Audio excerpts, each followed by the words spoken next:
Hi అండి. Today recipe mutton curry. ముందుగా మటన్ని బాగా క్లీన్ చేసుకొని 1 స్పూన్ ఉప్పు, 1 స్పూన్ కారం, కొంచెం పసుపు, 1 స్పూన్ జింజర్ గార్లిక్ పేస్ట్ కలుపుకొని మ్యారినేట్ చేసుకొని 2 అవర్స్ స్టోర్ చేసుకోవాలి.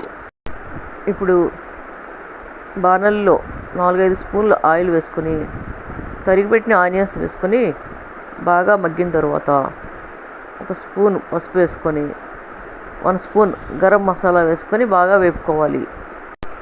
మ్యారినేట్ చేసి పెట్టుకున్న మటన్ని కలుపుకోవాలి. ఈ మటన్ని ఎంత మ్యారినేట్ చేస్తే అంత స్మూత్గా వస్తుంది. ఒక 15 మినిట్స్ ఆయిల్లో ఉడికిన తర్వాత 1/2 గ్లాస్ వాటర్ పోసుకోవాలి. ఆయిల్ పైకి తేలేంత వరకు ఉడికించుకోవాలి.